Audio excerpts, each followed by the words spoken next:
অবৈধ বিতর্কিত গুপ্ত pocket committee মেনে নেওয়া হবে না। ডেইলি নিউজ ৭১, আমরা সত্য ও ন্যায়ের পক্ষে, সঙ্গেই থাকুন।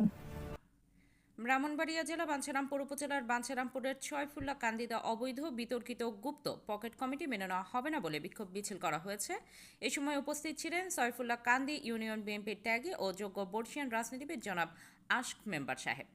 ওনার নেতৃত্বে আজকে আরও উপস্থিত ছিলেন মতিউর রহমান মতি, সাবেক সিনিয়র যুগ্ম সাধারণ সম্পাদক ছয়ফুল্লা কান্দি ইউনিয়ন বিএনপি, নাসিম কবির পলাশ, সাবেক যুগ্ম সাধারণ সম্পাদক ছয়ফুল্লা কান্দি ইউনিয়ন বিএনপি, আলমগীর হোসেন, আহ্বায়ক ছয়ফুল্লা কান্দি ইউনিয়ন স্বেচ্ছাসেবক দল, সাবেক মেম্বার জাকির মিয়া, সাবেক সাধারণ সম্পাদক ছয়ফুল্লা কান্দি ইউনিয়ন যুবদল, সিদ্দিকুর রহমান, সাবেক সাংগঠনিক সম্পাদক ছয়ফুল্লা কান্দি ইউনিয়ন বিএনপি, ফরিদউদ্দিন জাকির, সাবেক সহসভাপতি ছয়ফুল্লা কান্দি ইউনিয়ন বিএনপি, জামিরুল ইসলাম জামির, ছয়ফুল্লা কান্দি ইউনিয়ন ছাত্রদল নেতা, আনার মিয়া, যুগ্ম আহ্বায়ক ছয়ফুল্লা কান্দি ইউনিয়ন স্বেচ্ছাসেবক দল, যুবদল নেতা সোহেল মিয়া, ইলিয়াস মিয়া যুবদল নেতা আলমগীর হোসেন, যুবদল নেতা আরিফুল আলম আলপিন, যুবদল নেতা রফিক মিয়া, দুলাল মিয়া, সাবেক সভাপতি ছয়ফুল্লা কান্দি ইউনিয়ন তাঁতিদল, মহরম আলী ছয়ফুল্লা কান্দি বিএনপি নেতা, সোহেল রানা যুবদল নেতা, ছাত্রদল নেতা তানভীর, সাইফুল, সাইদুল, ইমন, হৃদয়, বিজয় প্রমুখ।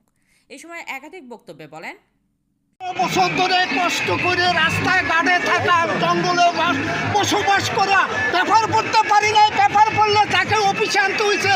যে সমস্ত লোক ফুলের মালা দিয়ে তার কাছে দিয়েছে, ওই সমস্ত লোক এখন আমাদের সামনে, কিন্তু আমরা কোথায় রইলাম?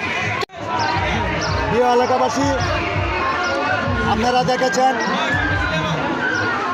৯৬ সালে ৫ বছর আমরা এই স্বৈরাচারের আমলে আমরা ৫টি বছর বাড়িতে ঘুমাইতে পারি নাই, আমাদের দোকানপাট করতে দেয় নাই, আমাদের উপরে অতর্কিতভাবে আওয়ামী লীগের সন্ত্রাসীরা, এই তাজ বাহিনীর সন্ত্রাসীরা কয়েকবার আমাদের উপর হামলা করেছে। আমরা বাড়িতে ঘুমাইতে পারি নাই, আমরা মামলা খেয়েছি, অনেকবার জেল খেটেছি।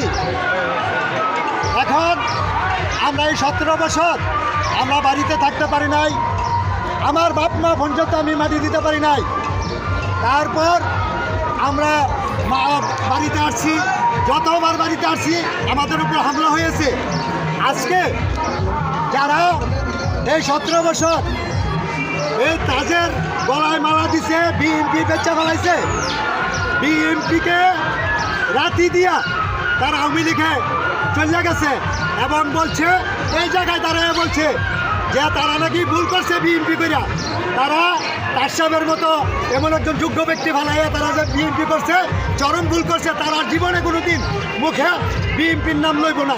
এখন তারা আবার কিভাবে এই আহ্বায়ক কমিটিতে স্থান পায়? এগুলি যদি বন্ধ না হয়, টেগিরারে দিয়া যদি কমিটি গঠন করা না হয়, তাহলে